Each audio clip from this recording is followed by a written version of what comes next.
See student, in this question we will use the principle of light of incident and reflection, means laws of reflections we are going to use. They are telling PQ and RS are two mirrors. So this is PQ and RS. These are two mirrors placed parallel to each other. Parallel to each other means they are telling they are placed just in front of each other. And incident ray AB. Now AB is the incident ray, strikes the mirror PQ. ये PQ mirror पे वो strike कर रही है B पे. The reflected ray moves along the path BC. अब ये reflected ray है. हमने फिजिक्स में पढ़ा होगा, everyone of you might have gone through that. Laws of reflection में incident ray and reflected ray जो एंगल्स बनाती हैं with normal, means there has to be some normal. तो हम ये नॉर्मल बना लेते हैं. This is our normal. We can name it M, and same way I am making it here normal, and we are naming it N. Okay. Now incident ray or normal जो angle बनाएंगी, that will be known as angle of incidence, and normal और reflected ray जो angle बनाते हैं वो कहलाता है angle of reflection. In general it is denoted by angle of incidence and it is known as angle of reflection. Same way ये जो reflected ray यहाँ आके पॉइंट सी पे स्ट्राइक कर रही है, मतलब जब यहाँ से इधर ट्रैवल कर रही है तो यही रिफ्लेक्टेड रे पॉइंट सी के रिस्पेक्ट में अगर हम देखें तो पॉइंट सी पे ये हमारी हो जाएगी इंसिडेंट रे, और क्योंकि यहाँ से टकरा के वापस जा रही है तो जो ये इधर जा रही है लाइन ये हमारी हो जाएगी कौन सी रे, that will be the reflected ray. Clear. जो मिरर पे आके स्ट्राइक कर रही है वो हमारी होगी कौन सी रे, इंसिडेंट रे, और जो स्ट्राइक होने के बाद जो वापस लौट रही है वो हमारी हो जाएगी reflected ray. Okay, we can name it D. ये वापस चली गई. ओके, तो यहाँ पे here also you will have an angle of incident. ये आपका हो जाएगा एंगल ऑफ इंसिडेंट और ये हो जाएगा आपका एंगल ऑफ रिफ्लेक्शन. क्लियर. अगर हम चाहें तो to make it our work easy, ताकि हमें कॉन्सेप्ट्स अच्छे से समझ में आ जाए, we can name it as angle 1 and I am naming as angle 2. इसको मैं नाम दे रही हूँ एंगल 3 और इसको मैं नाम दे रही हूँ angle 4. Clear. So that you get it clear. बिल्कुल ध्यान से समझिएगा, है ना. एंगल 1 और एंगल 2 आपस में इक्वल होंगे. क्यों इक्वल होंगे? Because incident angle of incidence is equal to angle of reflection. Same way angle 3 will be equal to angle 4. Why? Because angle of incidence will be equal to angle of reflection. Okay, now again they are telling moves along the path BC and strikes the mirror RC. हमने RC पे RS at C, RS पे करा है at C, and again reflects back CD. ये CD reflected line होगी. Prove that AB is parallel to CD. AB is parallel to CD हमें prove करना है. तो हमारे proof की starting होगी, पहले तो हम given लिख देंगे जो भी given है. तो what is given? Let us write there. They have given solution में क्या दिया हुआ है, PQ and RS are mirrors. Okay, are two mirrors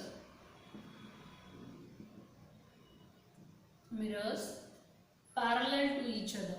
Parallel की parallel का symbol है parallel to each other. Parallel है मतलब internal reflection होगा. ओके, एंड रिफ्लेक्टेड ये है. हमने कंस्ट्रक्शन किया है. अब क्योंकि इसमें इंसिडेंट रे और रिफ्लेक्टेड रे दी हुई है तो we are going to use the laws of reflection. जिस बच्चे को लॉज ऑफ रिफ्लेक्शन अच्छे से याद है they will find this question very easy, because nothing we have to do. We have applied directly the law. The angle of incidence is equal to angle of reflection, and same way here angle of incidence is equal to angle of reflection. ठीक है, ये laws of reflection है, physics में पढ़ा होगा आपने. We are using that property. तो ये तो हमारा हो गया गिवन. यहाँ हेडिंग डाल देते हैं गिवन। और इसके बाद में हमको टू प्रूव, हमको क्या प्रूव करना है, we have to prove that A B is parallel to C D. हमें बताना है कि ये ए बी पैरेलल है इस सी डी के, this we have to prove. तो हम पहले लिख देते हैं कंस्ट्रक्शन।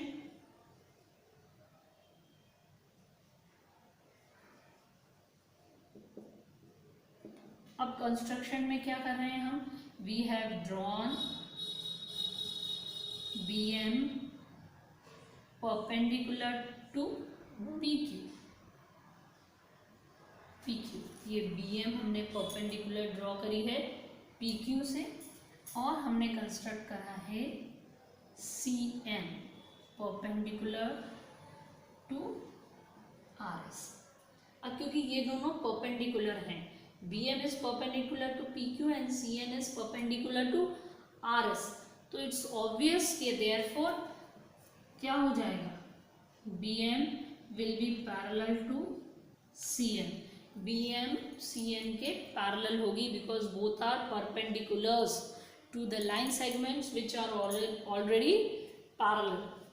ठीक है, तो ये कंक्लूजन है कंस्ट्रक्शन की वजह से, therefore BM will be parallel to CM। क्यों होंगी, as they are perpendicular to parallel line के they are perpendicular to parallel कौन सी line, parallel to parallel lines PQ and RS। हम इधर लाइन मान रहे हैं, मिरर दे रखे हैं क्वेश्चन में, ओके है ना, perpendicular to parallel lines PQ and RS। हमने इसको इसलिए एरो बनाया, we have considered it as lines while solving the question. Okay, now coming back here, construction हो गया, इसके बाद में हम प्रूफ लिखते हैं। तो हमने लिखा प्रूफ। अब प्रूफ बहुत सिंपल है, हम गिवन से ही स्टार्ट करेंगे। जब हम प्रूफ स्टार्ट करेंगे तो why we will start with given, it's very simple कि हमको मालूम है angle 1 is equals to angle 2 because BM is normal and angle of incidence is equal to the angle of reflection. Mirror का हम concept ले रहे हैं, तो here angle 1 will be equal to angle 2। आप इसे इक्वेशन 1 दे सकते हैं। यहाँ पे रीजन लिख देंगे, what reason you will write, angle of incidence, angle of incidence is equal to angle of reflection. Clear, because angle of incidence is equal to angle of reflection. आप reason लिख सकते हैं अगर और लिखना चाहें तो। AB इज कौन सी रे दी है, incident ray, and BC is reflected ray. यहाँ पे और लिख देते हैं as AB is incident ray and BC is reflected ray।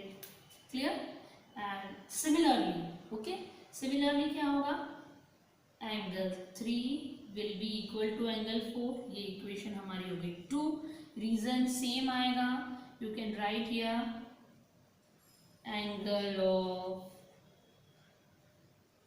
incidence is equal to angle of reflection. Laws of reflections भी लिख सकते हैं आप एज, यहाँ पे क्या हो गया, BC जो BC है वो कौन सी लाइन हो गई, incident ray, and CD is reflected ray. और हमने यहाँ CN और BM नॉर्मल ड्रॉ करी है। क्लियर, तो ये दो इक्वेशन हो गई। बट अब हमें ये भी मालूम है, but angle 2 will be equal to angle 3, ये एंगल 2 एंगल 3 के इक्वल होगा। ओके, इक्वेशन 3 क्यों इक्वेशन होगा, इक्वल होगा?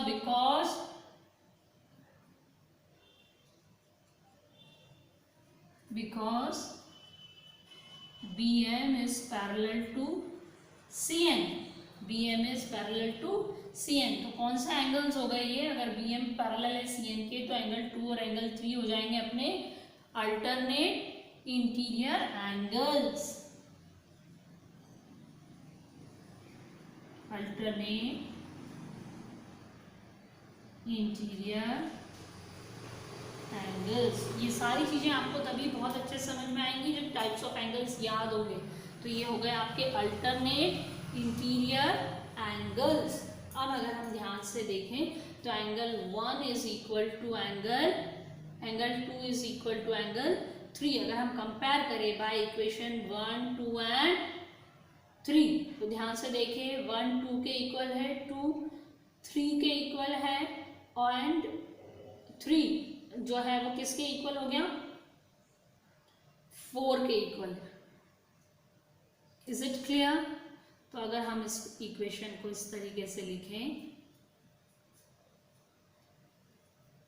Look here, okay, by adding, अब मैं ऐड कर रही हूं equation 1 and 2, okay, adding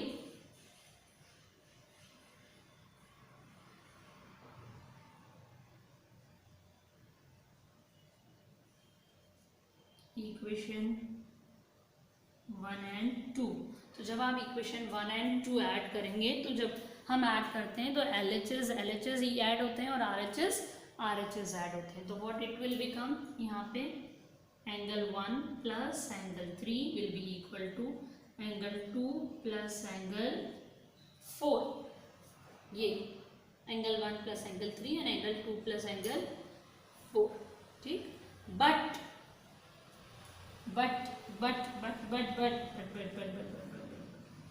by equation 3 में हमें क्या दिख रहा है? 2 किसके इक्वल है? 3 के, और 3 किसके इक्वल है? 2 के। तो ये जो मेन इक्वेशन है, ये मेन इक्वेशन ये आपकी, इसमें 3 की जगह 2 लिख देती हूँ और 2 की जगह क्या लिख देती हूँ मैं? 3। Are you getting my point? मैं प्लेस चेंज नहीं कर रही हूँ, I am not exchanging the place but I am making the use of equation 3। Equation 3 में जो लिखा है कि 2 किसके इक्वल है? 2 3 के इक्वल है और 3 किसके इक्वल है?